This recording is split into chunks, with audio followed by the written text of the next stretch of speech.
Hey Lexi, on December 9th, 2005, Smackdown came to the Carolinas, and we were there.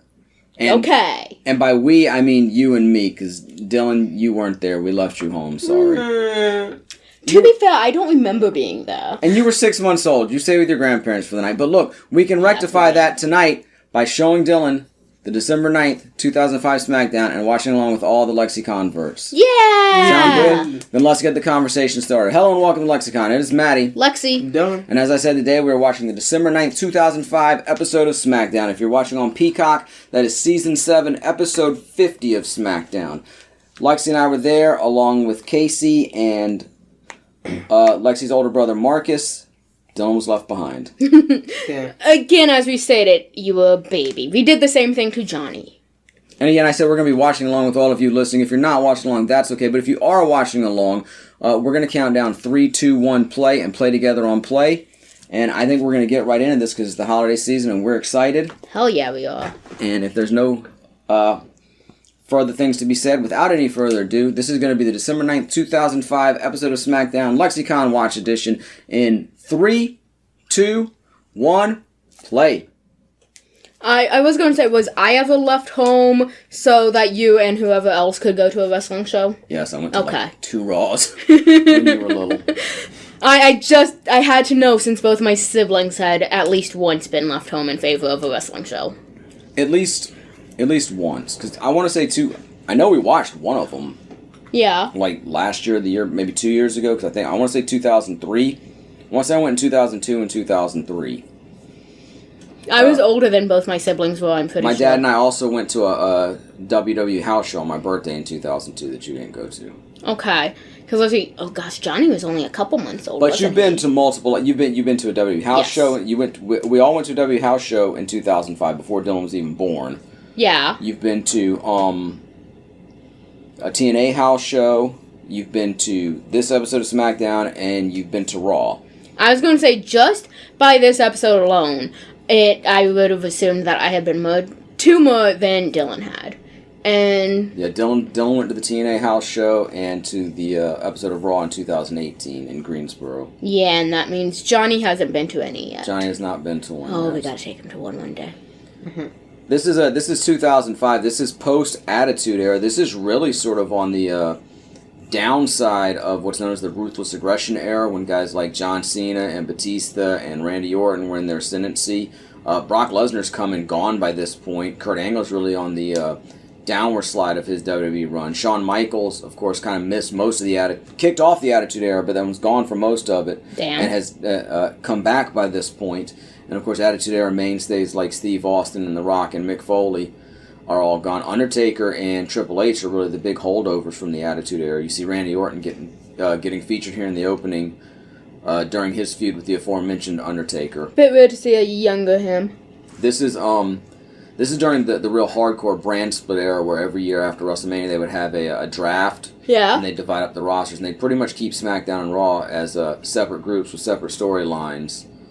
Batista is currently the world champion here on SmackDown, and John Cena is the WWE champion over on Raw. They both won their first world titles at WrestleMania in 2005, and are still in the middle of those reigns at this point. John actually won what was the SmackDown Championship, and Batista won the Raw Championship, and then in the draft, the champions switched brands. That's interesting. The belt that John Cena has is the one with the lineage all the way back to Buddy Rogers and Bruno Sammartino, the WWF/WWE Championship.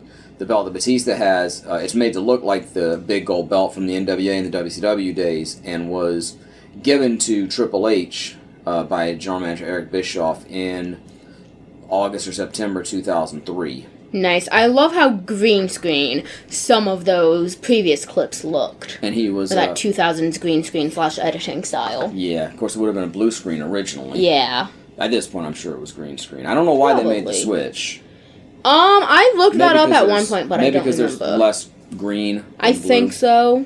And you see, this is the University of South Carolina. It was the Colonial Center, which replaced the Carolina Coliseum in Columbia, even though both of them are still around, as far as I know. Nice. And you do see, we will say Chris Benoit is wrestling in a match with Booker T. We'll put a a note in the description in case you want to skip that match. Yeah. Because I understand people have some feelings about Chris Benoit. I can take or leave watching his match at this point, but I understand if you feel otherwise. And there's John Bradshaw Layfield, JBL, the man from whom John Cena won his first World Championship back at WrestleMania in 2005. I don't know what the eye patch there is. It's not even an eye patch, it's like a bandage tape. Yeah. So I guess he's working some injury. Yeah. I was referring back to the screens. While blue and green are the most common, technically you can do any color screen you want. Meaning, theoretically, you could film with a pink screen. It's just not ideal because of skin tones and whatnot. Yeah. We should also point out, this show is happening less than 1 month after the death of Eddie Guerrero, who passed away in November 2005. R.I.P. So, just after 20 years... or just 20 years since his, or just past the 20-year anniversary of his passing. Yeah. I mentioned pink, and I noticed, I'm pretty sure she's got a pink clipboard. Yeah, I'm not even sure who that is. I think she's part of, JBL was doing almost like a presidential sort of character where he had his own cabinet, and he had Orlando Jordan as like his junior member, and I guess she's part of the cabinet. I'm not sure who the performer is. Interesting. One thing about wrestling is it will always come up with some sort of interesting gimmick, storyline, thing, angle. As far as I know, too, like I said, this is during the real hardcore brand splitter. I think they were still doing separate pay-per-views at this time where one pay-per-view would feature all the Raw talent and one feature all the SmackDown talent. Occasionally you'd have 2 in 1 month, and then like the big pay-per-views, Survivor Series, WrestleMania, Royal Rumble, SummerSlam, and maybe King of the Ring would feature talent from both brands. This is right after Survivor Series 2005, which happened on November 27th. And it's just 9 days before Armageddon 2005. And I believe Armageddon 2005 was a SmackDown branded pay-per-view because I know Batista and Ray teamed up at that pay-per-view to face Kane and Big Show, I believe. Alright. I was going to ask, how divided would you say all of it is nowadays? It's not really. I mean, technically they have separate shows, but the cast intermingles. It was somebody's birthday. They maintain a degree of, this is the SmackDown champion, these are the SmackDown feuds, but guys are going to appear on both of them. And then, of course, you still have events like War Games that are going to feature wrestlers from both shows. So, and then, guys like Roman, who's in and out, and Brock, I don't even know if they're really associated with one show or the other at this point. Yeah. Okay, I guess he had like 2 strips of a bandage, though. He ripped the bandage in half or something. Yeah, he tore off the eye bandage. Interesting. Look quick, maybe you'll catch us in the crowd. I have not gone back and slow-mode this to see if I could find... Where did we sit? We were not in the upper rafters, but we weren't at ringside either. You see that middle bowl where it starts to... The bleachers start to rise? Yeah. We're somewhere up in there, as I recall. Okay, what were you wearing? I don't even remember. See, that's the thing. When my dad and my friend Greg and I went to Smackdown, it was the Thanksgiving episode, but it was taped the week before in like 2000. Oh yeah, you stayed home for that too, Alex. Forgot about that one. In like 2003. I wore like a white t-shirt with a black jacket and my red Christmas hat that I'm still wearing right now so that we could be seen. And I've gone back and I found us. I've slow-mode and freeze-framed, and there's a really funny story too, because I was doing that one day and Stephanie McMahon was coming out and John was like, "Is that Mommy?" Precious. But yeah, I have no idea what I was wearing. It is December, so I could have been wearing my Christmas hat. Yeah. Like I said, I don't think we'd appear in that camera shot. I think we'd have to go a little wider. Probably. I don't remember being in the real in the rafters, but I know we weren't ringside either. How many Christmas themed things have there been in wrestling? I mean, I know there's been some. I know there's been some pay-per-views that have used names like Seasons Beatings. Yeah. And if y'all remember when we watched the Bret Hart Shawn Michaels pay-per-view matches, specifically the one at Survivor Series 92, afterwards Santa Claus came out and celebrated with Bret. Yeah. And wrestler formerly known as Balls Mahoney, he's deceased now, I can't recall his real name, but he for a little while did a character in the WWF called Santa Claus, where he was an evil Santa. Oh gosh. Futurama Santa? And Mick's come out and done stuff as Santa, and I think they've had Santa come out during some of the Tribute for the Troop shows. Nice. So Christmas has definitely been intermixed. And now, back in the territory days when wrestling was a bunch of small fiefdoms all divided up in different regions of the country rather than the big national brands. Yeah. Thanksgiving and Christmas were like the biggest drawing days. That honestly makes sense. But that's, that sort of went by the wayside in the modern eras. Interesting. Exactly what do you think caused that? I don't know. it's just because it's a different world. You're on a national stage. You're appealing to a different sort of crowd. I was thinking it's more because it's just that one consolidated kind of focus versus that's what I'm saying too. Yeah. Everybody's got their local favorites to go see, so you've got crowds in all the different areas going to see them, and this time it's just the one big one, so obviously they can't have a big show everywhere that night. Exactly. And, I mean, in theory, you could do what used to be known as a pay-per-view, now a PLE, but then you're also, at this point, you're asking your performers to work on Christmas, which obviously they used to do, but the business is different now, so it doesn't really seem as important. Yeah, if you wanted to do a Christmas thing, kind of got to go either a few days before or a few days after Christmas. And honestly, on Christmas. Even as big a wrestling fan as I am, I'm kind of distracted on Christmas Day. I don't know that I'd really get into a big wrestling show on Christmas Day.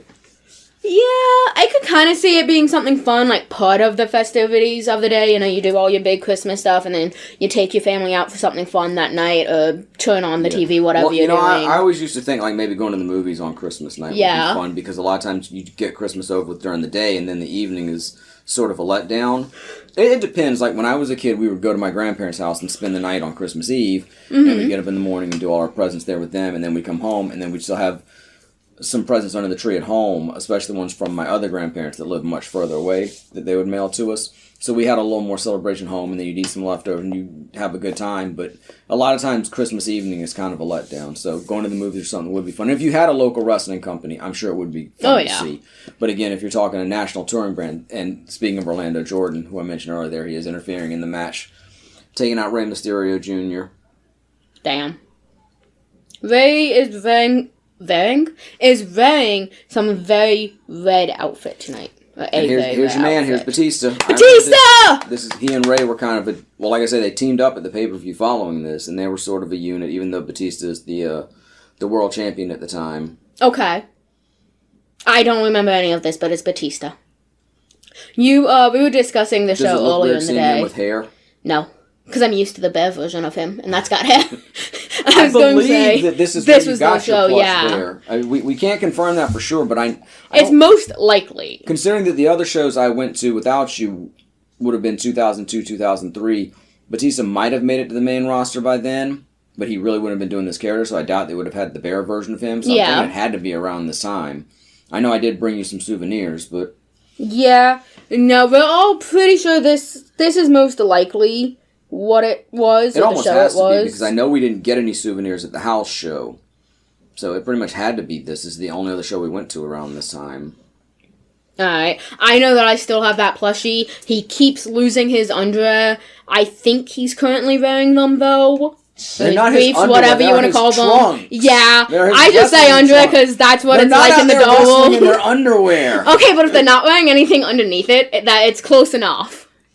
And we just set up the main event for the night, where it's going to be JBL and Orlando Jordan against Batista and Rey Mysterio Jr. Yeah, I was going to say, fortunately, was he just holding Rey? Yeah, I remember that was a pretty big. So tiny. I remember that was a pretty big pop when Batista came out to save Rey. That was a big Understandable. I was going to say, fortunately, his boots are part of the bear. They're not something removable, else those would have been lost years ago. That's Randy Orton's dad over his shoulder, former wrestler Bob Orton Jr. Okay. Randy Orton's grandfather, Bob Orton Sr., was also a wrestler, so Randy was a third-generation wrestler, just like Dwayne Johnson. Nice. How many of those have there been? Not a lot, but obviously more and more as the years go by. Makes sense. You're doing. The Rock was pretty much the first one, I think, that anybody really acknowledged. There may have been another, but he was the first one that was really known on a national basis, and then Randy would follow him. God damn it. I know Mr. Perfect, Kurt Hennig's son, who wrestled under the name Curtis Axel. He would have been a third generation wrestler. Okay. And I mean, I know there's more by now, but off the top of my head, none come to mind. Rock's daughter was wrestling. That makes her a fourth generation wrestler. Oh damn. Well, I guess technically Natalia's a third generation wrestler. Okay. Because her grandfather Stu was a wrestler, and then her dad Jim was a wrestler. Okay. Mm-hmm. So not even technically, she just factually is. Yeah. That's cool though. I was trying to look up a couple of the local wrestling things that I know of, but I couldn't find one of them. The Usos kind of would, like, their uncles were wrestlers. Yeah. Like, their great uncles. Okay. And then their dad was a wrestler, but Rikishi's parents weren't wrestlers. Rikishi's. So, like, sort of, but not exactly, because it's not a direct like line Rikishi's uncles situation. were one of Rikishi. It was Afa and Sika, and one of them is Roman's dad. And then the Usos and then Rikishi is like Roman's first cousin. Interesting. Lots of wrestling families, sort of. Not necessarily a whole lot of, you've got a handful of wrestlers that are all somehow related to one another, but you've got like these lines of wrestlers, and then you do have the wrestlers that are all somehow related to one another. This stuff with Randy here is building toward a Hell in a Cell with Undertaker at the pay-per-view mentioned Armageddon 2005. Okay. Randy with hair just looks really weird at this point. I honestly look at that. It makes him look so young too. Oh yeah, definitely. He's like the cool jock in high school at this point. Sort of. He's giving more college vibes to me, but no, he's not the grizzled veteran that he is now. Yeah, definitely different. So I said it's interesting to see a younger. You and I watched some. I think we watched another match with Randy Orton and Undertaker. We watched the one. I think they wrestled at WrestleMania in 2005. Okay. I think that was on the. You were with us for that too, Dylan, because that was the one we all watched together. WrestleMania 21. We watched that show that I've referenced multiple times, where Batista and Cena won their first world championships. That was our big WrestleMania show back in April. Very nice.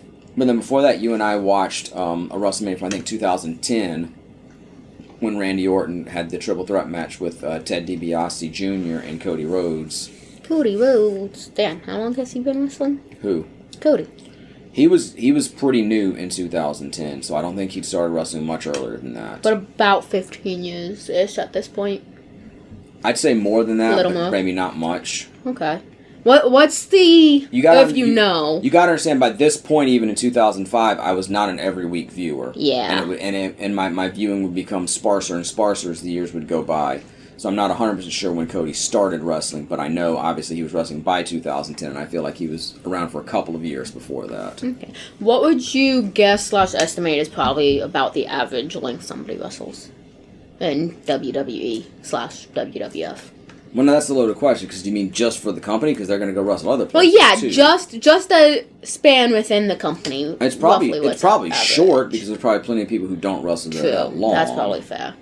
And then there are guys who have injury-shortened careers, so you got to take that into account. And then you have guys like John Cena who wrestles 20-plus years. So it's just hard to say. Interesting. Like the bigger names who clearly stick around for a bit. And again, I think in the modern era, unless it's somebody like The Rock who's going to go off and do movies, if guys can stay healthy enough, or even if somebody like The Undertaker who's only going to come back and wrestle like once or twice a year, they're going to stay around much longer than they used to. And it's not that guys didn't necessarily wrestle longer, even though I think careers were by and large shorter. It's just that you wouldn't stay in one place for as long back in the territory days. You'd work for your run there would already have an end date by the time you started, and after that run was over, you'd move along to someplace else, and you may end up back there at some point, but you wouldn't just stay in one place as long. And part of that's just a condition of the business changing, but it's also part of the fact that there's only really a few companies to work for at this point and make a real living at it.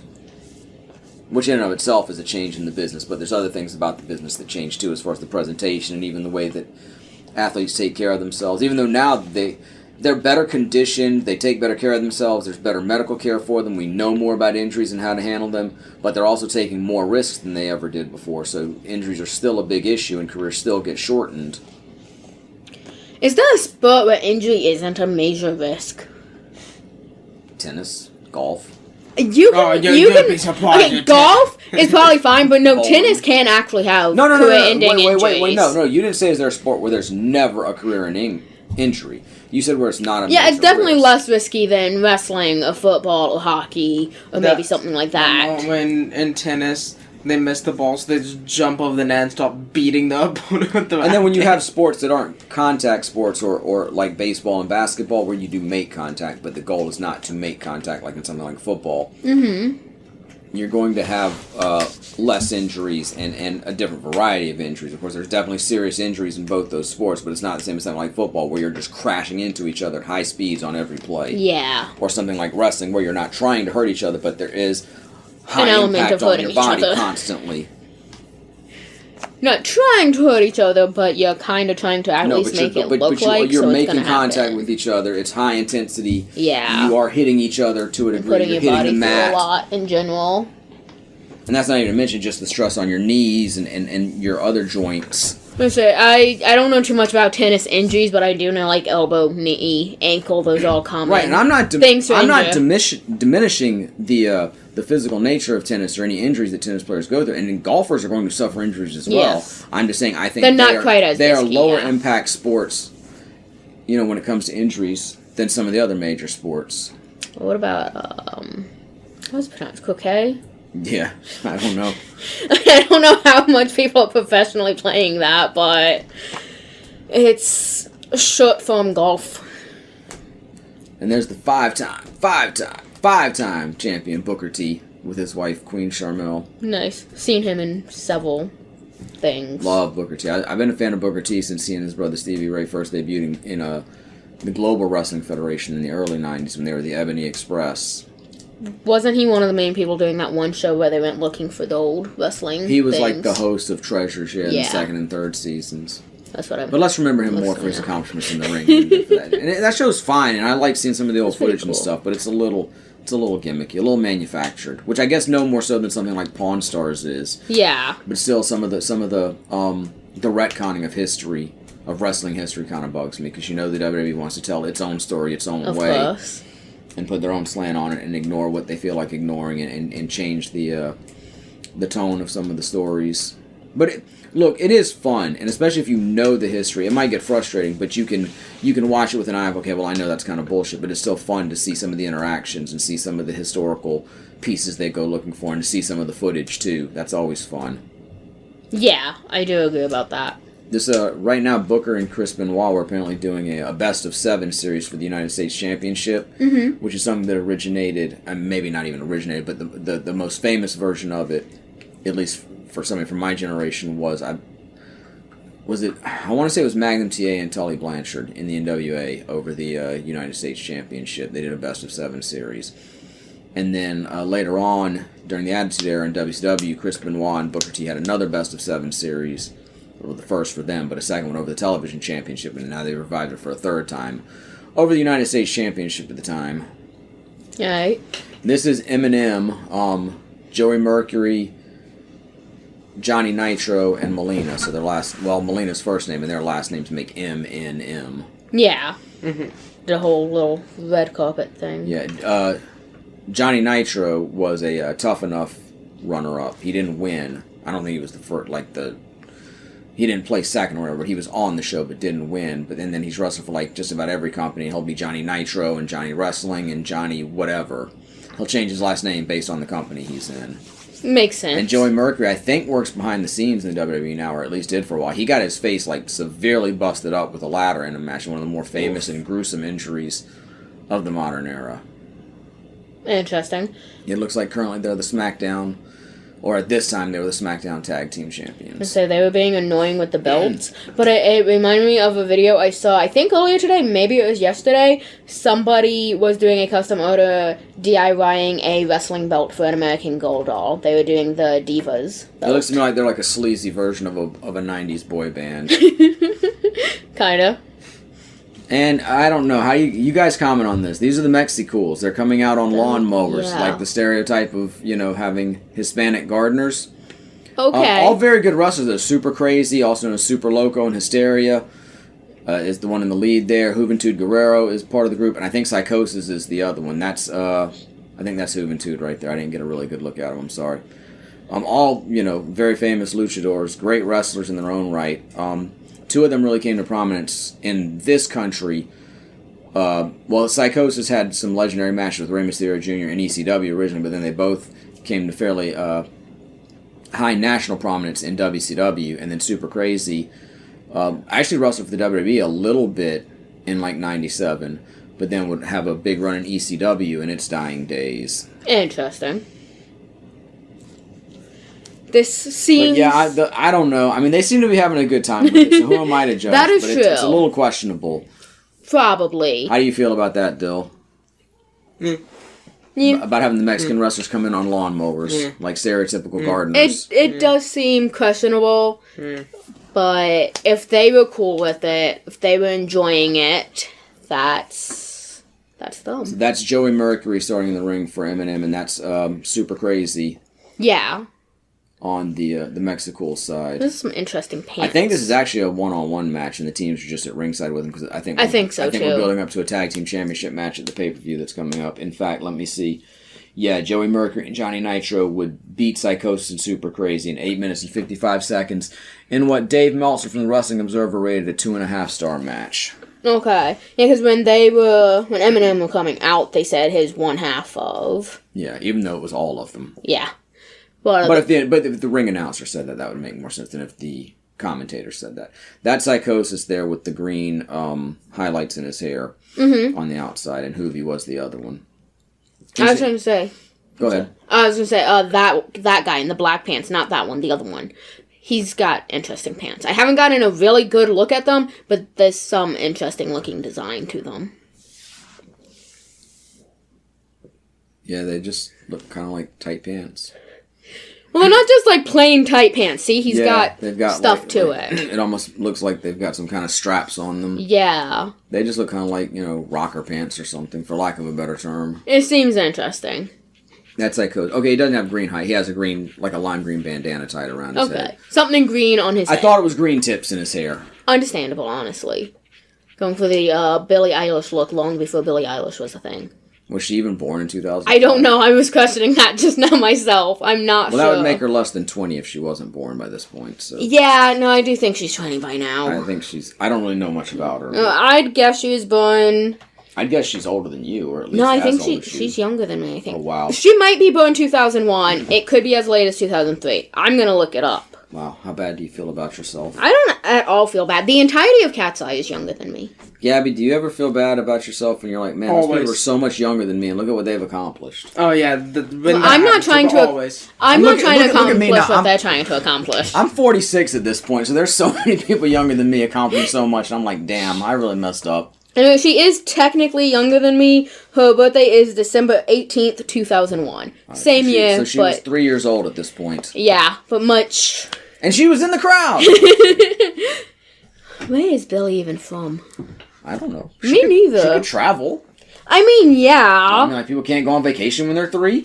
No, I mean, not by themselves. Yeah, but one, I don't know if her family being huge Mom wrestling and Dad, fans. I know I'm only 3, but I've just had enough. I need my own vacation. But I'm taking a flight to South Carolina, of all places. I just need to go and have a break. You're just too much. You're too intense. I mean, I could 100% see a 3-year-old saying all of that. Oh, gosh, she has an interesting name. I remember my earliest memory is when I was 2 years old, talking with my mom, talking about how most 2-year-olds can't say 3, they say free. Mm-hmm. That's my earliest memory, for whatever it's worth. Interesting. She was born in California.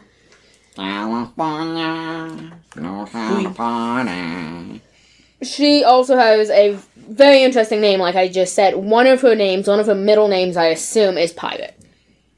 So okay. Also, apparently, both of her parents are musicians. Fui. And an actor. She got 3? Oh, no. This claims that this claims that her mother was an actress and a teacher, and her dad was an actor, but they're both also musicians.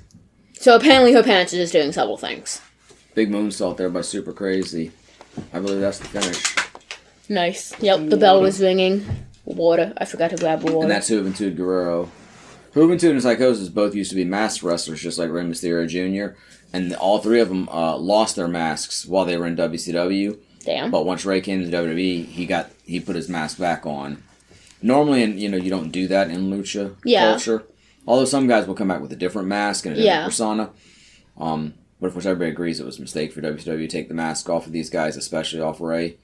So I don't think anybody really begrudged him putting it back on. But I guess Juventud and Psychosis either weren't offered the same opportunity. Yeah, or they just chose not to take it and just to keep the persona as it is. Interesting. The mask is very iconic of Ray, honestly. Interestingly enough, too, within WWE. Your mother and I went to see a live podcast at WrestleCade, which happens in Winston-Salem every year in Interesting. November. Not this year, but 2018. I'd like to go. 2018 or 19. I think it was 18. We went both years, but I think it was 2018.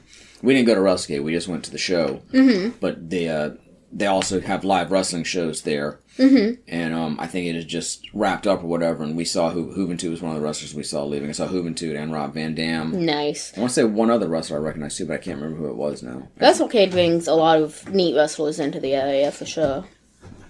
My issue with WrestleCade, and I'm not begrudging the guys making money, the guys and girls making money, so don't misunderstand, but it's like you got to pay so much just to go to the show, and then you got to pay for all the autographs and photo opportunities and whatnot, so I don't know if it's for me, you know? Yeah.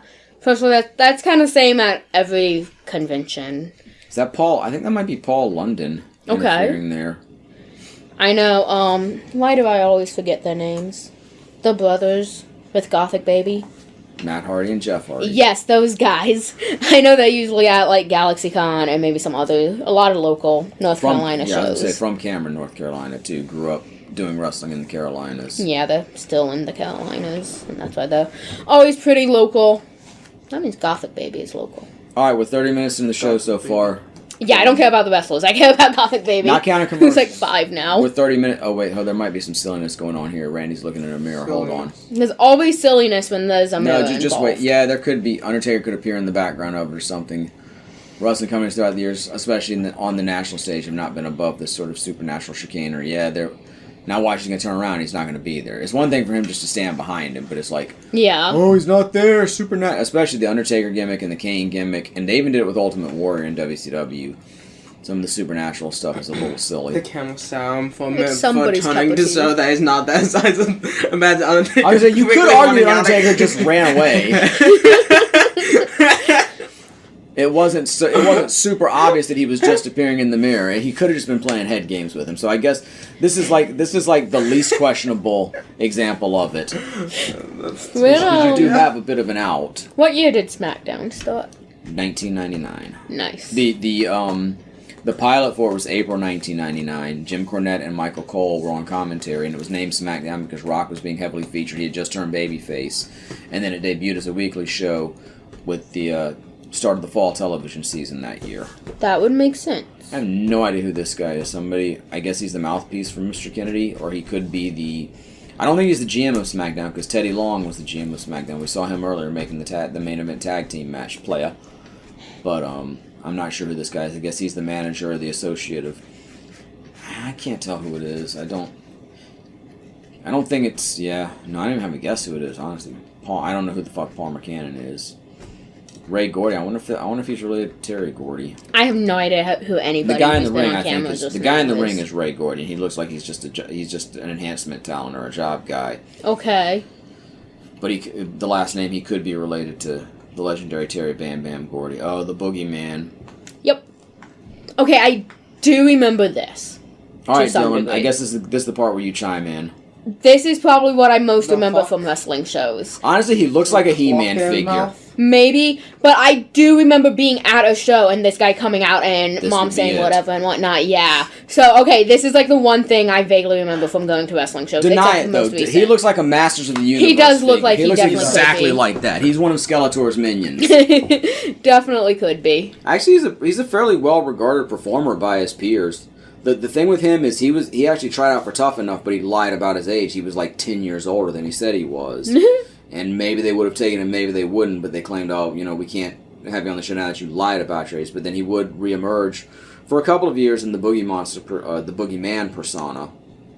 Okay. He would come out doing the little voodoo dance vibes, and he had the clock, and he would eat worms or have worms hanging from his mouth. Yeah. They kind of showed that in the screen picture thing video at the entrance.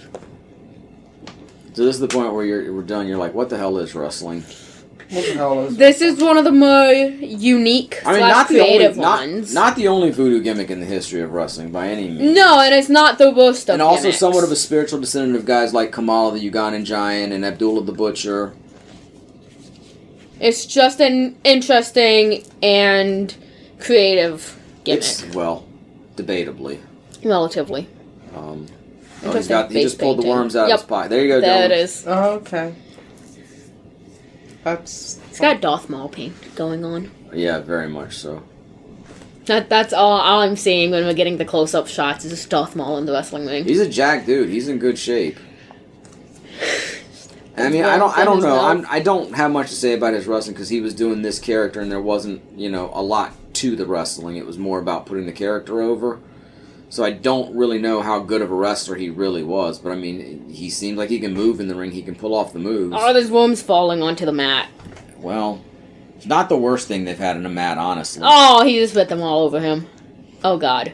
Back in the day, oh, God. Back in the day, Brutus Beefcake had a gimmick where he was the barber and he would cut guys' hair, like the job guy's hair after he won the match, and the guys would get like an extra $100, an extra $500 or so. I wonder if Ray Gordy there got a little extra payola. I would personally hope so. My question is, what do they do with the worms afterwards? I don't know. They just sweep them out, but they probably not leave them crawling. I feel bad for the worms, honestly. Can somebody just scoop them out and go toss them in the nearest patch of grass? What's with the clock though? Do you think he was Flavor Flav? I don't know what's up with the clock. I get to see that being the He-Man figure. He's got the staff, he's got the big clock, he's got like time magic or something. I'm just saying 20 years later, and that is one of the few wrestling memories I have. That is an image that got stained into my mind. Just randomly pops up every now and then. It's like Darth Maul meets the Barbarian, meets the Voodoo Man, meets the Masters of the Universe figure.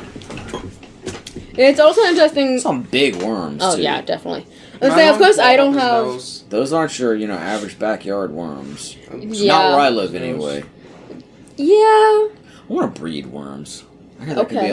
I hear that can be a lucrative thing. Okay. You just do it down in your basement. I was gonna say, there are some pretty big worms in the backyard in South Carolina, but maybe not that big. But, no, what was I going to say? I totally lost my train of thought now. I was thinking about the worms. Also, we should point out Randy Orton's t-shirt with RKO. Mm-hmm. His initials and the name of his finishing move. Oh, here we go. Okay, now this one is a little more ridiculous. Understandable. Where Randy's seeing visions of his dad all bloody and he's like, what the fuck, man? I kind of agree with that, honestly. Don't ask Randy if he's alright. Ask the writers of the show if they were alright. True. It's not the people performing, it's the people who came up with this. Okay, let's scan the crowd. Let's see if we see anybody. Okay. Okay. You keep an eye out. Look for your Christmas That's hat. too low. I'm pretty sure we're in that. We're in that very top where they start one. to rise. Yeah. Okay. This is one of those where we got to go through and scan, where we can pause and really check scene the by crowd. scene, really pick through. I would say it would be more interesting if this was a show I better remembered, like something very recent. But overall, it's kind of interesting to watch the show because obviously you are seeing it presented much differently than watching it live, in person. I don't even know if we could find the Greensboro Raw from 2018 now that Raw has moved over to Netflix. I know they have a selection of Raw episodes, but I don't know if they have them all. I mean, it might be on YouTube or something. Why are we getting a commercial, damn it? That's actually, it's part of the thing, It's part of the show where it's like, the tag, Slam of the Night, And so they slip in an extra commercial there, a little sponsored segment. Yeah. But going back to Randy Orton's shirt with the white box around the RKO, that's modeled after the NWO T-shirts from WCW from the big angle that really put them over the top and made them the top company in wrestling for a year or so back in 96, 97. Yeah. That's straight off that. Probably the second best-selling T-shirt in the history of wrestling behind the Austin 316 T-shirts, both of which are just black shirts with, really spare white print on them. Well, sometimes the simplest designs are the best. Yeah, and it has more to do with the person and the gimmick behind them than the design of the shirt themselves. But also, it's something really basic that anybody could wear. Some of the shirts might be a little more garish or not your style. Like, pretty much anybody could pull off a black T-shirt with white lettering. Yeah. She looks like she probably did pageantry at one point.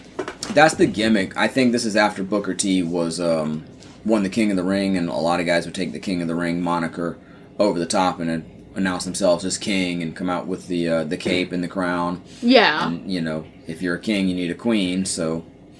Makes sense. She was Queen. I believe she might not have been one of the Nitro girls. I remember she was in some of the latter days of WCW when Vince Russo and Ed Ferrara had come in. She was the valet or manager for Prince Iakea's character when he became the artist, as in the artist formerly known as Prince. They got married in 2005? She was his manager, Paisley, at the time, and I don't know if she was Booker T's friend or girlfriend or fiance or anything at that point. I remember them being together in WWE.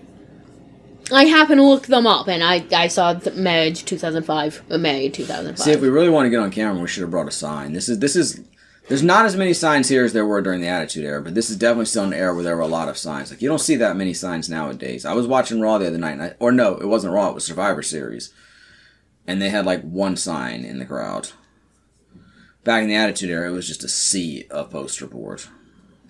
Okay. Yeah, you've shown us some stuff. It's just poster board after poster board. She did actually do some pageantry. I'm not surprised. She is actually officially an American beauty queen. I do not like that United States Championship belt. That is not one of the better looking U.S. I Championship agree. belts. My dad really liked the old school U.S. Championship belt where the plate was literally the shape of the United States. Yeah. And I liked the NWA United States Championship belt from like the late 80s, early 90s. It had it wasn't a square plate. It had some angles to it, but it wasn't round either. But it had the round plates on the sides, and I'm a real sucker for round plates on the sides of the belt. Really good look to that belt. One of my top 5 belts. But the one that preceded it, the Eagle belt, that was first presented to Lex Luger after Nikita attacked him at Super Brawl, and then Sting would carry it, and Rick Rude would famously carry it, which I think is it's not still because they went through other variations, but I think it's the United States title they're using in WWE. Maybe not. I think they did use it in WWE for a time. I don't know if they're using it now, but I think it was. I think it was revived for WWE for a while, but I could be mistaken about that. But that's another really good looking U.S. belt. This one is just meh. Understandable. You're talking about belts. What are your thoughts about this Divas belt? I was not a fan of it. Okay, fair. I like the idea. I like the butterfly-looking shape. I like the color, of course. You can't go wrong with pink. But there's some images I really don't like the shape. It looks like a Barbie belt. It doesn't look like a serious wrestling belt, is the problem with it. It looks like you're supposed to be like, it's silly and glam. It's not like a serious hardcore. It's not athletic and sporty enough for me. It's the most serious fucking belt I've ever seen, damn it. No way. Show it to Dylan. No, but I do love it, because, yeah, it is a bit girly and fun. It's pink, it's sparkly, it's a butterfly. It's not your extreme masculine wrestling belt. It's cute, though. Mm-hmm. But I don't love it. There's some designs where the black behind it looks really awkward compared to the shape. Wait on it, though, Dylan. Does that look like a serious wrestling belt? If you're supposed to be taken seriously as an athletic competitor, is that what you want representing your title? I'm not a it looks serious enough. Cute. I've seen worse belts. Right, but it's cute what you want from your gritty, athletic, hardcore wrestling persona. Do you want to be... Some of them, yes. Especially within the women's division. Right, but don't you want to be taken seriously as an athlete and a performer, not just, oh, I'm a little girl having fun in the wrestling ring? I don't think it's less serious. It's just a different aesthetic. You can be cute and badass. I disagree. Exactly. You know what? Nobody's going to take you seriously as a performer with that belt. I was going to say stuff about fictional. No, and the women at that time weren't taken seriously. They weren't presented as serious athletes. They were hiring underwear models and teaching them how to wrestle. They weren't hiring people who were actually trained as wrestlers. Yeah. It wasn't a great time. Wrestling has been questionable for women for quite a while. It's not like the modern era or other eras. No, they weren't presented seriously during that time. The Undertaker's wife was the champion during that time, for crying out loud. I was going to make some reference, I couldn't word it correctly, though, about Elle Woods being very, very taken seriously in her completely pink get-up. Right, but not taken seriously as a professional wrestler. No, just in a very serious And look, the color is not the issue. The Hart Foundation was pink and black. Brett always rocked the pink, and he was taken very seriously. The color is not the issue, just the overall design of the belt doesn't look like a serious, competitive, athletic championship title.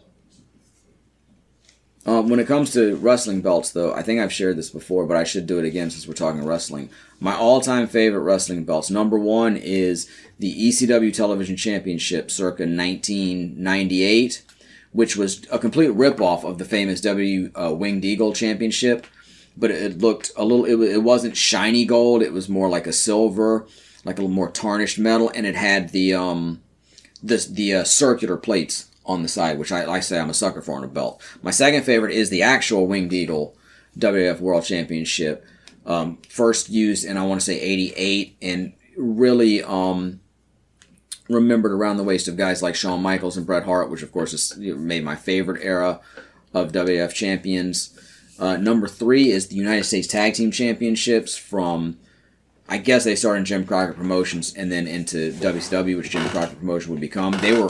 They had that same sort of not round but not square shaped front plate, and then they had the circular plates on the side, and then they said USA in the middle, and Jim Cornette himself actually painted USA red, white, and blue. He put the red, white, and blue paint on there, which really made it pop, but the fact they were on a red belt, it was a good looking belt, and then having on a red belt made it look really nice. I'm just saying, we need a petition for more pink belts. Gamecock hat in the front row. Nice. University of South Carolina. I think there should be. I think that red and black one too is also Gamecock hat. But number 4 belt is the aforementioned United States Championship circa late 80s, early 90s. And number 5 would probably be the NWA Tag Team Championship from the same era, which were on a blue belt. Which I always like a belt that's not black if it's a good-looking belt to begin with. And then honorable mention is probably going to be the classic IC title, which it was more rectangular and square, but it was like there were multiple squares or multiple rectangles that built it up, so it wasn't just a uniform shape. That was and again, used in the mid-'80s up through the mid-'90s. Also referring to needing more pink belts, I don't just mean for the women, we need them for the men too. Pink belts for everybody. And more bedazzling. As far as modern belts go too, they all suck. Oh yeah, there's no amazing ones. The World Championships in WWE are better than the Undisputed Championships, because the Undisputed Championships is just a giant WWE logo with like nothing else. And at least the World Championships have a big gold medallion with a smaller version of the logo. I don't even know what would be my favorite modern belt. I think most of them are awful. I obviously like the one that we had the toy of with the spinny middle. The spinner belt that John Cena introduced around this time, honestly. Makes sense. He may actually have it at this point. He's not going to be on the show because he was the Raw champion. I know it's got the gimmick of having the spinner in the middle, so you can take some points off of that, but overall, it's a nice belt. It's got a good design. Yeah, I very much like it. It's not round, it's not square, but it's got a sort of unique shape to it, but it still looks like a nice uniform shape. Yeah, it's a good-looking belt. And obviously, I don't hate it at all. It was one of the better belts for this time period. Obviously, being all spinny, it made for great toys to market. Gotta make some extra money with the toys. Of course, it came out of John Cena having a hip-hop persona and the spinny wheels, the rims that would spin, that were very popular in the hip-hop community at the time. Yeah. What's some of the coolest wrestling toys you think there's been? I've not been that impressed with a lot of the wrestling toys, honestly. Fair. I had a Hulk Hogan figure, and I've never been a Hulk Hogan fan. I wasn't even a wrestling fan at the time, but we were in Wisconsin in, like, the mid-'80s, and I just saw in the store, I'm like, I just want it. I don't know why. My dad was even like, you really want that? You sure? And then I remember a friend of mine, got a burn mark on it from their go-kart at one time we were playing with it. Damn. But those were they were big, like Barbie doll size, height or bigger. Yeah. They were not slim like a Barbie doll. They were big. Yeah. And they were like big rubber figures. It's like 1/6 and they scale. were stuck. They had no opposability at all. They were just stuck in a pose.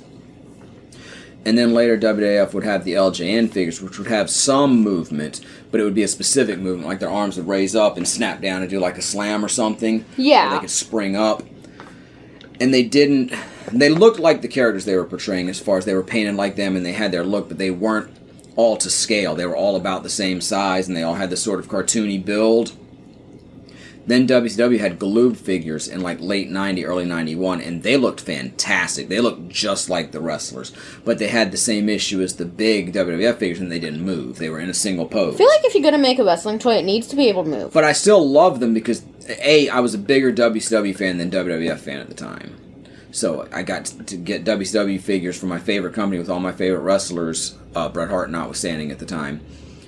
And they looked fantastic, and the height differences were correct between the wrestlers. So the shorter guys were a little bit shorter, the taller guys were a little bit taller. The builds were unique to the wrestlers; that they didn't all have the same cartoony build. And I liked the belts. They were just a generic gold belt that just said WCW, so they were all the same belt. But it was a nice looking little belt that you could take on and off. I still have a couple of them. I still have the wrestling figures too. When we dig through the toy boxes down in the basement, they're there. But like I said, they didn't move. The honest truth is, the absolute best wrestling figures are the 3.5-inch G.I. Joe figures from the 80s that are super opposable, that move at the shoulders and the elbows and the knees, and you can actually do moves and put them in positions and whatnot. That's how they should have made wrestling figures. They should have been the G.I. Joe figures should have been wrestling figures, which is kind of ironic because like Sergeant Slaughter actually had a G.I. Joe figure, and that's why he left the WWF in the 80s because he had a better toy contract with Hasbro, I think, did G.I. Joe in the 80s than the merchandise contract the WWE wrestlers had, and that's what he chose that over staying with the WWF at the time, even though he was a big star in the WWF. He also did a lot of local conventions, but.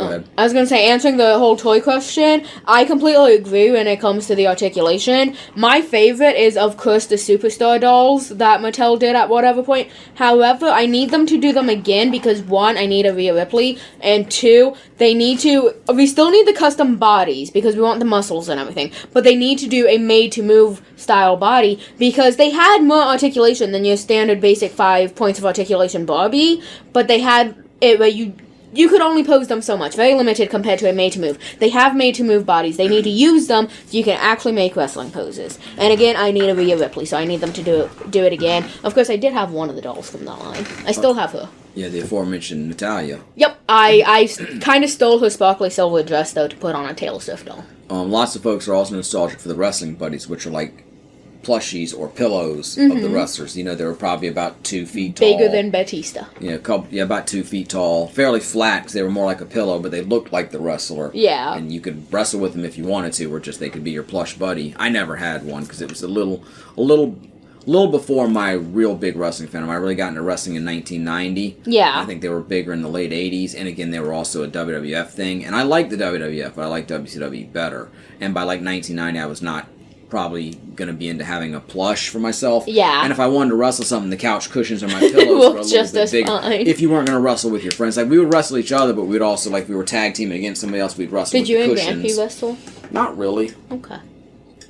I just thought of something else, though. I had Batista. Dylan didn't have, like, an actual proper plush, necessarily, but he did have that small talking plush. That's not even true if you're talking about wrestling. You guys had Sting Bears. Oh, yeah, we did. We had the Sting Bears. We still have the Sting Bears. Yeah, we have those. We had Batista. He had that little talking plush of Triple H. So, can I find a Cody Rhodes plushie somewhere? Possibly. Tiny Dude needs a wrestling plushie. Would he want Cody or would he want John Cena, though? That's a good question. I've drawn a John Cena plushie. Dylan, I was trying to say earlier and got interrupted. We were about 30 minutes. We're 50 minutes into the show now, minus commercials. How do you feel having missed this show? Do you feel like you really missed out? Meh. You missed out on a little bit. You missed out on the Boogeyman. Batista and Ray, and the Boogeyman. That thing got burned into my mind. I've never forgotten that. That guy should just shave it at this point, honestly. You know what? Some guys like that. Okay, is he looking for other guys? Isn't it more important what the girls like? No, I meant like he might like that himself. I mean, love yourself. Some girls exactly. like that? I don't know. You gotta be attractive to your potential mate. Maybe he was ace before it was cool.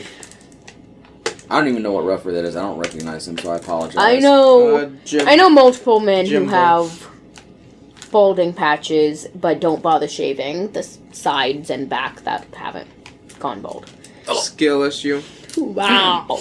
I wasn't sorry, only referring to them. I said I knew multiple. Oh my god, that's adorable. Okay, so the teddy bear that my John Cena plush drawing is based on and everything, I found Cody Rhodes. It's fucking adorable. Nice. I wasn't sure whether or not they made a Cody one of that. We're right in the middle of the Benoit Booker T match. Looks like it's a really good match. And their series in WCW is really good too. I mean, obviously both these guys can work. And forever his life and career ended, Chris Benoit was a hell of a wrestler. But again, I understand why people have a problem watching his matches nowadays, and I completely understand it. So we'll put a timestamp in the description again. And I guess if we want to focus less on what's going on in the ring at the moment, what did you guys think of Survivor Series that we just watched? It's the first WPLE we've watched in a while since they switched to ESPN. The first one I've been willing to pop for $30 for. Yeah. And honestly, it probably wasn't worth $30. I'm sorry. I mean, I'm glad I saw it, but just it was so the men's War Games match was good. It was a little weird, and I like the traditional War Games better than the modern version.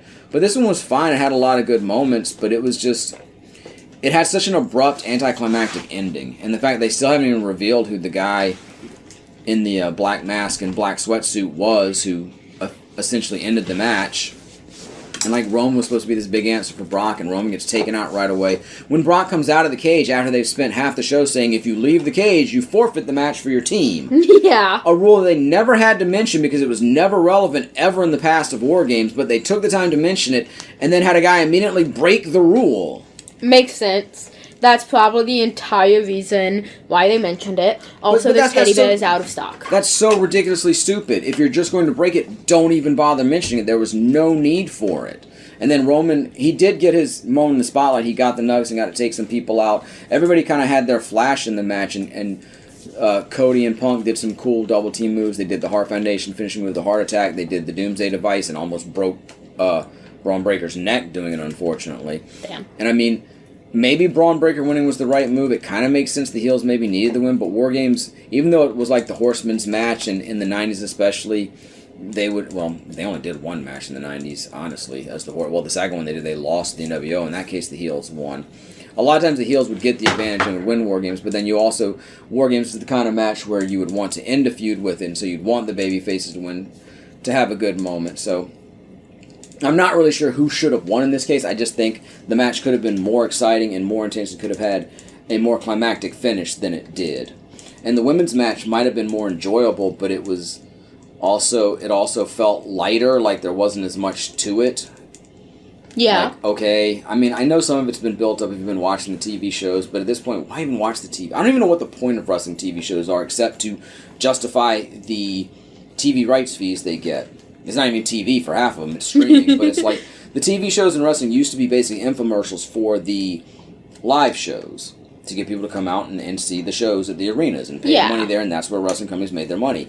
Then in the 80s and especially in the 90s, they were that, but then they were also commercials for the pay-per-views, which was another revenue stream that wrestling companies started to rely upon. And then especially during the Attitude Era, the TV shows started to become something in and of themselves and were really important for wrestling viewers and to advance storylines and just to exist as themselves as a product that people wanted to come out and see.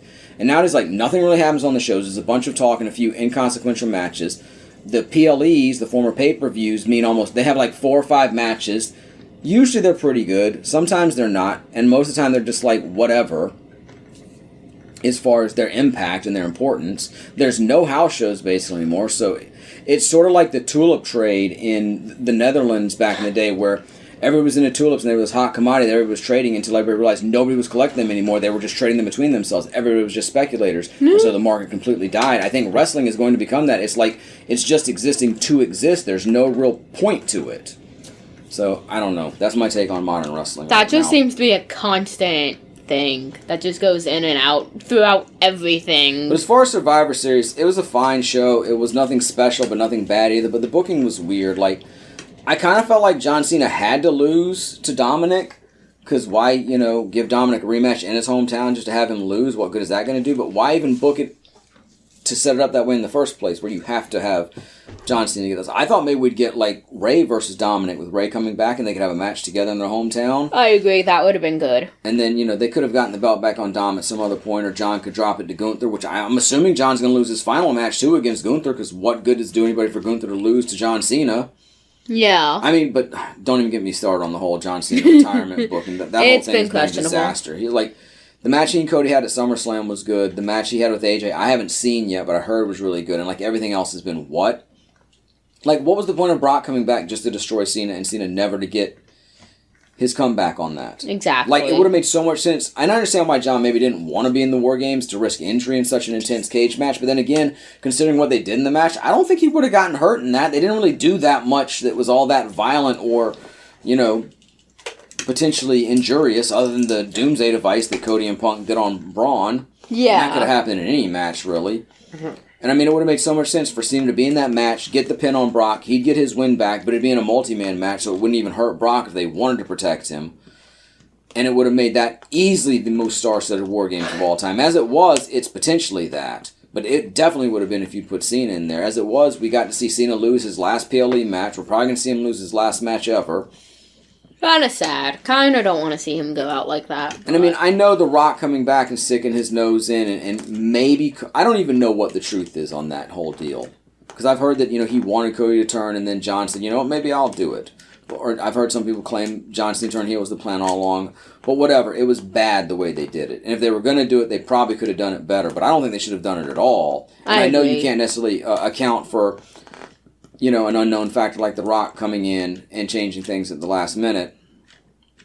But I think John Cena, instead of having him have the title match with Cody at WrestleMania, he could have lost the Royal Rumble, lost the Elimination Chamber, and then he's coming out questioning like, guys, I just don't think I have it anymore. Then some young guy like Dominic, like Logan Paul, could have come out and been like, you're right, you're a has-been, and I'm going to finish you off. And then he could have gotten a win over them at WrestleMania and start to build up. And then maybe he could have won King of the Ring or something. Then he would have challenged Cody at SummerSlam. They could have had basically that same match they did. He could have still... He didn't need to win the title at that point. Yeah. Unless they just really, really wanted him to have that 17th World title run to unofficially, or at least officially by company standards, move him in front of Ric Flair, even though the real count for Ric Flair World titles is probably more like 20. Yeah. He could have won or he could have lost, but it still could have been a really great match. And, then he could have gone out as, the beloved champion, not having this aborted heel run that nobody's going to remember fondly. That's how I would have built it up personally. And, okay, I'm armchair booker. I get it. It's not my job. I'm not saying I know better than them, but I think most people would agree what they did is certainly not any better than that. And they could have done something much better. I agree. This has just been a really... Not only has it been a year where WWE Creative has just been sort of spinning its wheels... But they've almost been going backwards. It's been a bad year for creative, and I don't know that anything's better on the horizon because again, why do they need to do it? They're going to get paid the same from their partners as anything. People are still willing to pay these ridiculously high ticket prices just to see the stars, so they don't really have any incentive to do better shows. Exactly. And now with the talk of bringing AI in to help write the shows, dear God, no. There's I don't see that there's any... We thought there were bad storylines before. I don't see that there's any light at the end of the tunnel at this point. There's no brighter horizon. Oh God. I'm trying to remember what company it was recently. I know I've seen a few companies fairly recently having come out saying that they're not going to allow AI or let it be part of anything. I know DC was one of them that I saw. I can't remember the other brand. I just saw do it yesterday or the day before though. But that was kind of neat though, seeing DC Comics come out against AI. I don't think Marvel's done that.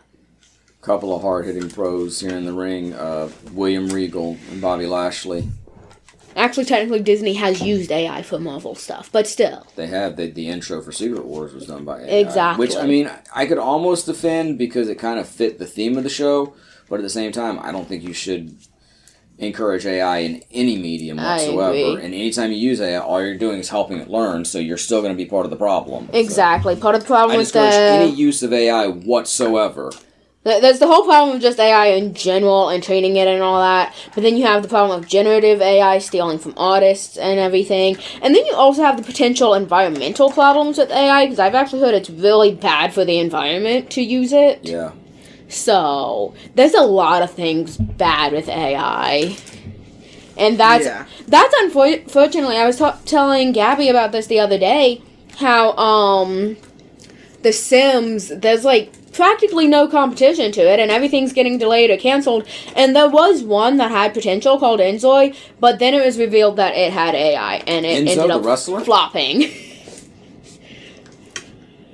Smack Talk of Skywalker. What if we created a bunch of wrestlers in The Sims? I don't know what we're doing next. Honestly, my favorite thing about The Sims is creating the characters. I don't want to play the game. Okay, great. You create the wrestlers.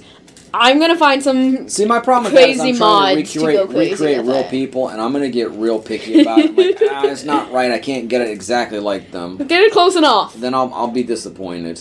But yeah, you go through. You'll make the wrestlers, and then I'll find some crazy mods to have them do something. There's probably several fighting mods. Obviously, there's mods where weapons and death and all that can get involved. So we could do some fight to the death between wrestlers. Completely randomized, because this is Sims and the statistics mean nothing. We don't want fights to the death between wrestlers. We're not encouraging blood sport. Wait. I'm not encouraging this in real life. I am, however, encouraging it in video games. Absolutely in video games. Toby Fox would hate you right now, is all I'm saying. To be fair, I personally don't want to play through Undertale that way. But every now and then, I don't mind a little bit of violence in my games, or destruction. Sims, I love my casual, cozy Sims. Sure, settle down, get married, have kids, do whatever you're doing. Achieve the top rank in your career, enjoy your life, and retire happy. But I also like adding mods and making it absolutely nonsense. We don't have to go fights to the death. We can just make some bloody fights. Probably sprinkle in some Jason Voorhees just for the fuck of it. It sort of reminds me of MTV used to have a series called Celebrity Deathmatch where they had claymation fights to the death between celebrities. I love it. And they did an episode with Steve Austin versus Vince McMahon. In fact, I think it was like they played it during the halftime of the Super Bowl one year, and that led to the WWF saying, hey, they got really good ratings using our characters, so the next year WWF had a match during halftime of the Super Bowl. It wasn't recorded. It wasn't live. It was recorded ahead of time, but it was played. What the fuck's going on right now? This is a recap from the episode of Raw, I guess, that preceded this episode of SmackDown, where Eric Bischoff, the former head of WCW, who had become the on-camera general manager of Raw, was being, I guess, put on trial by Vince McMahon, the actual owner of the WWF, and it was just the way that they would eventually get Bischoff out of the company. This shows up. Rome's and clock. Yeah, the boogeyman popping up in the witness stand. Did he just fake the clock? I think so. But this was just But then he got a new clock. This was Eric Bischoff's exit from the company. What is wrestling? See, I think my insane Sims fights is totally on brand. I guess. I'd still rather keep it as close to an athletic endeavor as possible. Fair. Sims aren't that athletic. I mean, they are, but they aren't. It's a life simulation. I'm pretty sure Mick is playing the role of one of the lawyers there, and he had Mr. Sacco on his hand. He also came out for this segment here, the actual in-arena segment, with a Batman lunchbox. Nice. We're seeing some of Eric's greatest hits. That one point with y'all where it looked like he was pulling off a mask from his face, they had a tag team. It was Billy Gunn and Chuck Palumbo, and they were playing a gay couple on screen.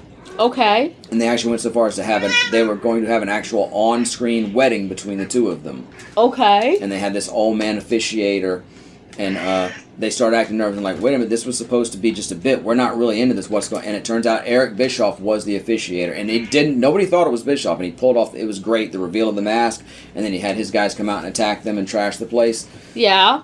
Say what you want about the whole angling up to it, but that moment of him pulling off the mask and everything was really, really well done. We continue with our questioning of wrestling, and yeah, they've got some interesting It's one of those things, though, where you see it in a movie where the person pulls off the mask. Yeah. They actually pulled it off really well. It's one of the better moments from this era of WWE, which is not necessarily one for the highlight reel overall.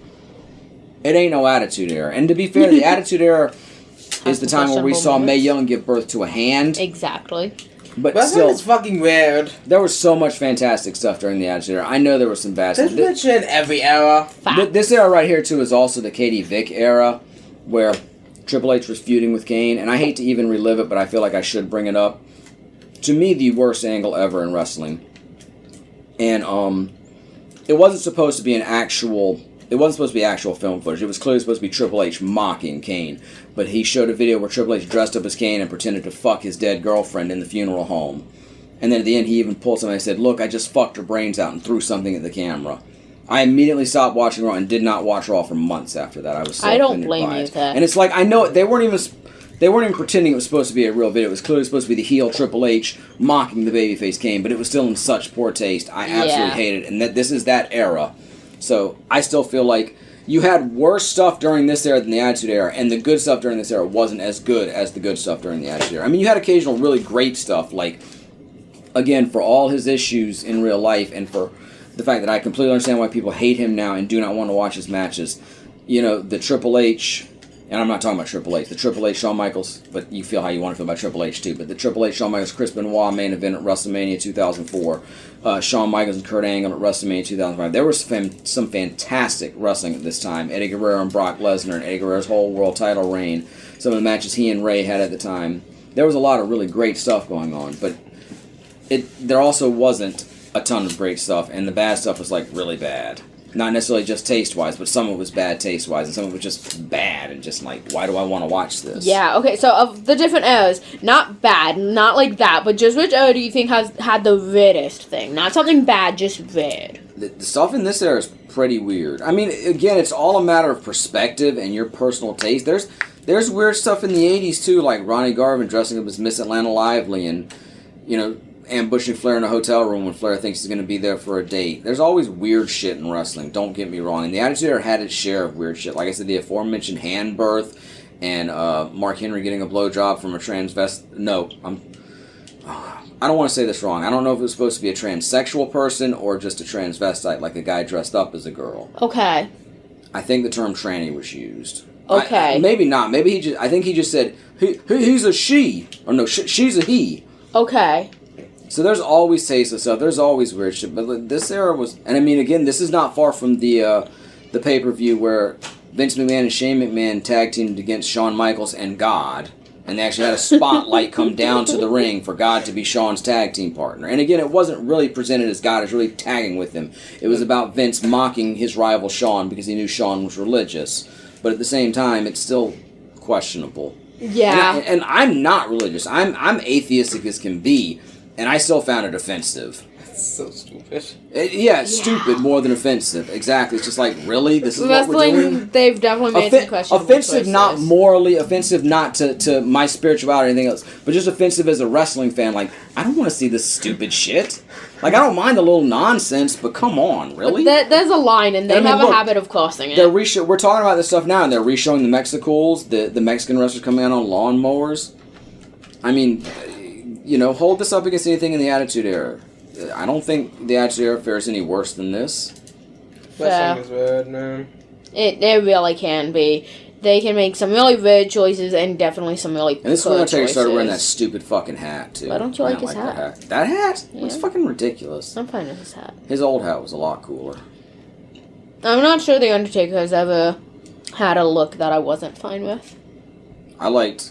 The gray and black Undertaker when he first debuted was cool. The purple and black was cool. The sort of tight-fitting limo Undertaker, like right at the beginning of the Attitude Era, like 97 Hell in a Cell was pretty cool. That was the best Undertaker. Now the current fucking pussy whip Trump sucker Undertaker, I could do without. When and why? And look, there's nothing wrong with being pussy whipped, but I don't know. There's issues with him and his wife and their podcast and. I don't know. I don't even watch the show. The lady with the pink I haven't wanted anything to clipboard. do with Undertaker since he came out in support of Trump. So yeah, I'm not sure who the lady is. Me neither. I don't specifically recognize. Like I said, I was in and out watching wrestling at this time. Obviously, we were literally at this show. Yeah, but you still weren't watching on a super regular basis. She's not somebody I recognize as much as some of the other performers at the time. Which tells me she probably wasn't around for a real long time. Probably. Or I probably would remember her better. Dear God, it was the 2000s. Yeah, I say that like I didn't love the 2000s. Loved the 2000s. Probably more so loved the very end 2000s, very early 2010s. That was probably the years I loved the most in general. Not speaking of currently. Who's that jumping out the sky? I don't even know if that was his music at the time, but that's what I was thinking. When I think of Ray's music in WWF, that's the one I think of. There's also Booyaka Booyaka 619.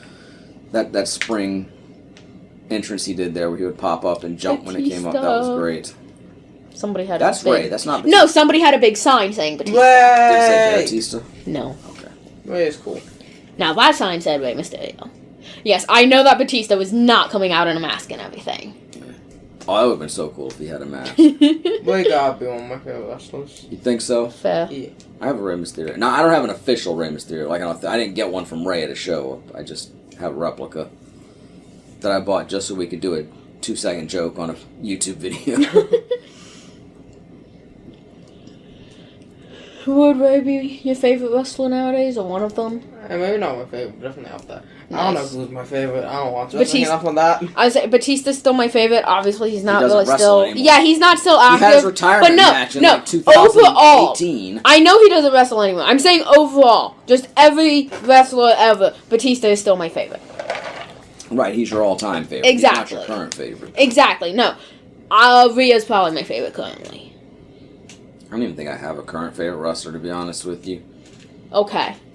I don't know. I have so many mixed feelings about the product. Just the product at large and even the personalities behind it. Like, you see someone like CM Punk, and you think he's somebody who stands for something, but then he willingly goes over to Saudi Arabia, and it's like, okay, I don't know. And who am I to question him? I know he's doing his job, and this is what he gets paid for, but I don't know. Some of the sheen is off, you know? Mm-hmm. We should have prepared a high five wrestlers. Mine's I've mentioned mine multiple times. If we're talking all time, I don't know if I could think five. I mean, all time for me in no particular order. It's Bret Hart, Shawn Michaels, Ric Flair, Kurt Angle, and Rob Van Dam. That's my top 5. And then honorable mention could actually go a lot of ways. I think at times I put Punk in that honorable mention spot. Honestly, Lex Luger could be in that spot. He was my favorite wrestler when I first started watching wrestling. I like Dean Malenko a lot, the man of 1,000 holds. Mm-hmm. Mick Foley could easily take that spot. Steve Austin, especially from the Stone Cold run, could fill in that spot. So if you want, just for the sake of this episode, I'll give Mick the honorable mention spot for everything that he did and everything that he meant. I don't know who my top 5 would be. Obviously, Batista, Mick Foley, Rhea Ripley. That's about as far as I can get so far. And I would be remiss if I didn't point out. Somewhere. I would be remiss if I didn't point out that at one point Chris Benoit was in my top 5 wrestlers too. Obviously, I'm not going to include him now at all, even though I've gotten to the point that I can watch his matches and not, feel any real type of way about it. It's just another match from another era, I know what he did, and it doesn't really have that much to do with what's going on in the ring at the time. If you feel differently, I completely understand. And so, like I said, I would not count him as one of my favorite wrestlers anymore. But he was in there at one point. Yeah. And again, if we're going to talk about, and obviously on a much different scale, but I mean, I talked about Undertaker and his political leanings and why I don't care that much for him anymore. And of course, Ric Flair's been on record as doing a lot of stuff that is questionable at best. So again, I'm talking about in the ring, but obviously these guys are not on the level of what Chris Benoit did. And so I can still separate performer from the real life person. He really is tiny. Ray just gave a little shimmy there, tribute to Eddie. Again, we're less than a month after Eddie's passing. Mm-hmm. Of course, this is the year that birthed the whole Eddie being Dominic's father angle that they did, and they had the custody for Dominic ladder match at SummerSlam. Interesting. Which birthed a really great moment on Raw a few weeks ago when Ray was confronting Dominic, and Ray brought up Eddie Guerrero, and Dominic was like, "Hey, you keep my father's name out of your mouth." I don't know if he was saying that to Ray or to the crowd, because the crowd was chanting Eddie, but still a great fucking line. Nice.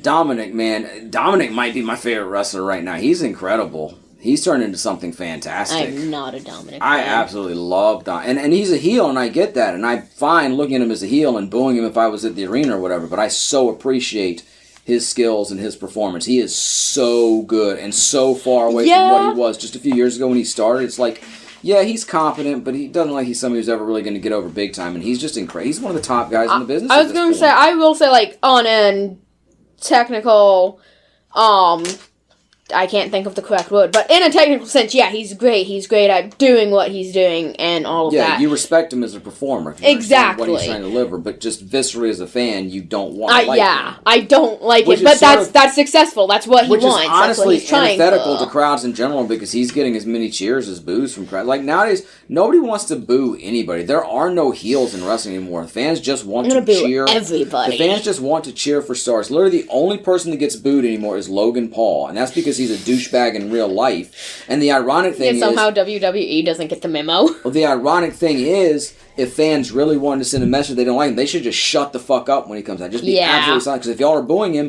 then that's you're still moving the needle. Reaction. They're still going to push him. So the ironic thing is, people are booing him because he's a dick in real life, but all they are is still, That's the thing. Wrestling, push. They want a reaction. Good or bad, they want a reaction. Well, I mean, they don't want a negative reaction to the point that fans want to turn the channel off and don't want to see a performer. But obviously, heels are supposed to be booed, so that's not a bad thing if a wrestler gets booed.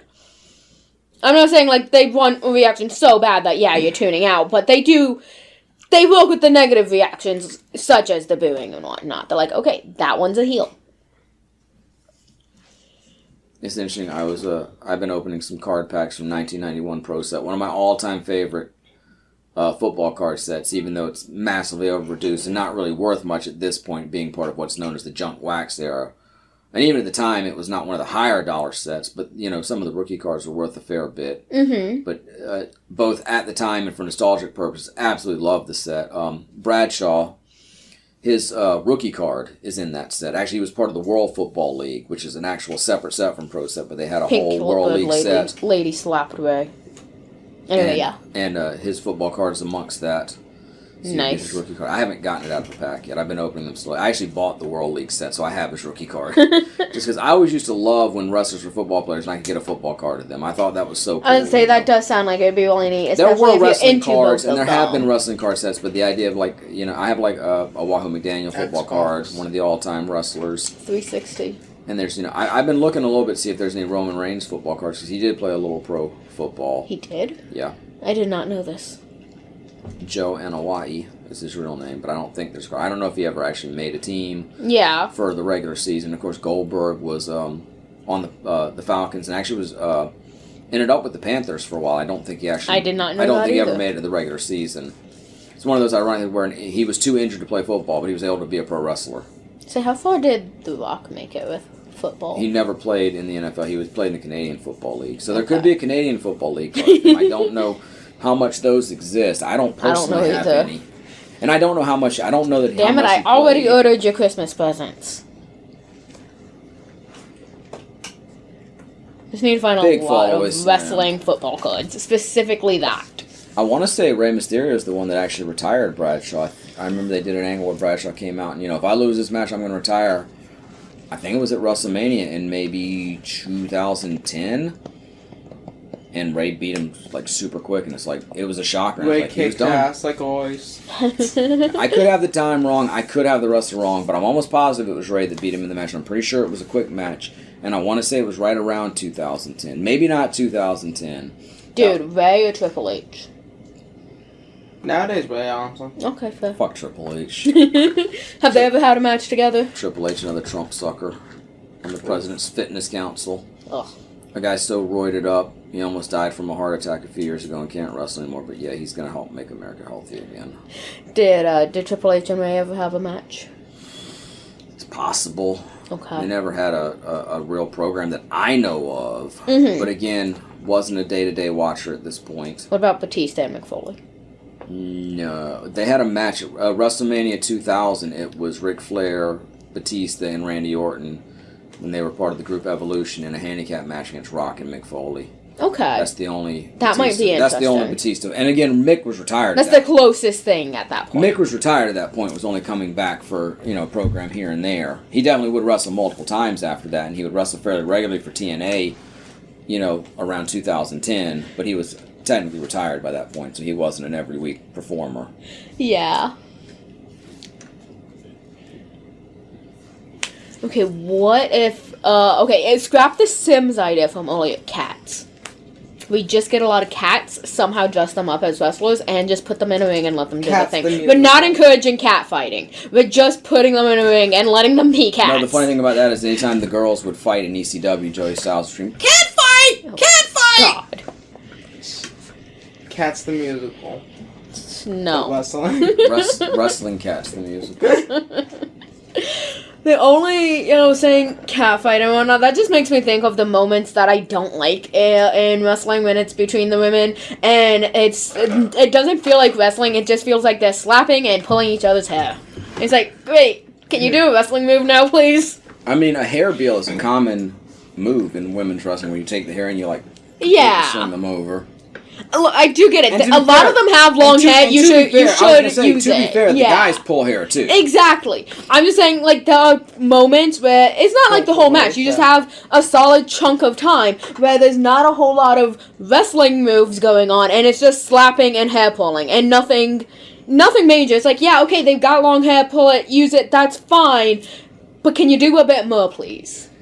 It's not super common. I've noticed that, I think, in older matches than modern day matches, but still. Depending on the period, too. Yeah. It's not necessarily just older matches, but depending on the era and the performers in the company. Yo, did I see a punch? That's not legal. He's not technically wrong. Yeah, I know. Just half of things in wrestling aren't legal. They still do it. But yeah, closed fist punches, I don't think I've ever... I mean, if it's a street fight or a no DQ match or whatever, but yeah, technically in a standard wrestling match, closed fist punches are not legal. You'll even see the referees try... See, he's got, like, Nick Patrick there. I do know that official. He's like, well, watch the fist, watch the closed hand. You know? Yeah. I've never seen anybody actually disqualified for it. That might be something from a bygone era, but... You're completely allowed to hit them unless it's with a closed fist. Slap, chop, forearm, any of that. Yeah. Yeah. What, Dill? Has Ray tagged once? they're probably building to what's known as the hot tag, where the baby face is down and really needs to get out, and then finally he makes the tag to the big pop. Makes sense. And honestly, Ray's probably got more stamina than anybody else in this match. He's probably going to be the workhorse of the match. Who is the oldest and who is the youngest within this match? I could not tell you for sure. Okay. Batista started wrestling late, so he's not nearly as young as the length of his career would suggest. He was well in his 30s by the time he started wrestling. Interesting. My guess is that JBL would be the oldest. Like I said, he was a pro football player in like 91, so he's got to be like 24 by then. Is it like a shoulder tackle to the dick? What was that? Maybe to the midsection. Maybe badly aimed a bit, but... Why is he fighting two people at once? Because that's what heroes do. So that's what you've got to do sometimes, that's why. But yeah, JBL, like I said, he's got to be probably 24 by 91, and this is 14 years, so he's got to be Who's pushing even the 40. legal person in right now? Batista's legal for his team. I'm not sure on the other team. Yeah, I know Batista's the legal one. But... And Ray's been wrestling for a long time at this point. He started wrestling in the very early 90s, but he started wrestling when he was like 16. So at this point, he's probably early 30s. Oh, Jillian Hall, I think, is the girl. Nice. I recognize, don't know anything about her. I don't know much about her. I know she's called a 619 from Ray. Ray did not care that she was there. Like, yeah, I'm gonna 619 whether she's there or not. It is Jillian Hall. Like I said, I recognize that name, but I don't particularly remember her as a performer. That doesn't take a moment like, I feel bad. Nope, doesn't feel bad. No regrets. It's like, you probably shouldn't have it's kind of one of those things, Watch who you associate with. You're going to get caught in the crossfire. Very true. Oh, that's fine. I'm not, advocating for violence against anybody. I'm just saying sometimes things happen. That is true. Especially in situations or a business like this.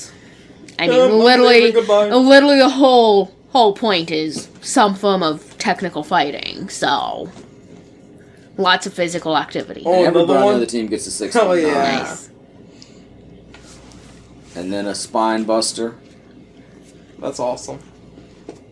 Yeah, this was fun.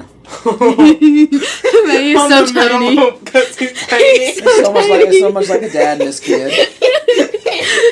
I love it, but he is really so tiny compared to some people. Batista bomb. That's fine. Nice. Sit up power bomb. Ray counting along. Nice. Oh. Very Bring nice. Your kid to work day. Once again, we did it. Ray jumps up and Batista just Lauren's casually just holds happy him. to be there. Love it. Batista like having to lean over. God, he's so tiny. Yeah. At least compared to Batista. I'm sure there's some wrestlers he's not so tiny compared to. Wait, how tall is he? Okay, I was going to say, reported wrestling heights are somewhat specious. Mm-hmm. To the best of my knowledge, he's about 5'3". He's about your height. He's That's one, shorter than me. Two, I said about. taller than Sabrina Carpenter. Sabrina Carpenter would still be small compared to He him. is a tiny. I've heard tiny guy. heard him advertised as tall as 5'5", and That's considering the propensity to exaggerate heights, he could be as small as like 5'2". But he's probably not under 5'3" is about the accepted height Okay. for Ray. And you can't even necessarily compare him to somebody else because maybe their height's been exaggerated, but Sabrina Carpenter he's not is tall. well known to only be 5 feet tall, and she looks absolutely tiny when next to Taylor Swift. And yeah, you put him in the There's ring so with somebody many like memes. Batista, who's easily 6'3", Yeah, if not taller. big man. Look like he just looked at the belt. I don't know. That belt is no. not a replica, Lots of hugs. but a more modern None of the version good guys makes sense. of the big gold belt that was debuted for Jim Crockett Promotions in, I want to say, 1986. I mean, honestly, even if you're not the good guys, you're working together and you've succeeded and whatnot. So Ray likes giving a lot of hugs, apparently. they both seem like huggers. So All right, Dill. Well, how do you feel having missed out on the show, but finally having caught up on it now? I like the way match. I was going to say, you apparently missed out on that great match, and I apparently somehow completely forgot it ever happened. I mean, to be fair, you wouldn't have remembered it or even known what was going on because you were 6 months old. I was older than you, and I pretty much all I remember from that is the Boogeyman. And I don't remember the full match or anything. I just remember him. Alright. All right, well, that was the penultimate episode of LexiCon Podcast for 2025. We've got one more episode coming up this year, our Christmas episode, before we take a slight break for the holidays. Oh, we're not changing our schedule, though. We should be every other week, but it just works out so we get the week of Christmas off. So we hope that everybody enjoys their holiday, whether you celebrate Hanukkah or Kwanzaa or Christmas or Solstice or don't celebrate at all. Hopefully you just enjoy your life in general. We will be back, like I say, with one more episode, and we're going to watch 1985 Santa Claus the Movie, which is sort of a trip in and of itself, besides being a fun holiday classic, but it gets a little out there, so I'm excited to show that to y'all for the first time. I saw that in theaters with my dad back in 85. Nice. So that'll be fun, and hopefully everybody's doing well and has enjoyed this episode, and we'll come back next time when the conversation will continue. But until then, will continue to be Maddie, Lexi, Dylan, and this is LexiCon Concluded. Bye. Bye.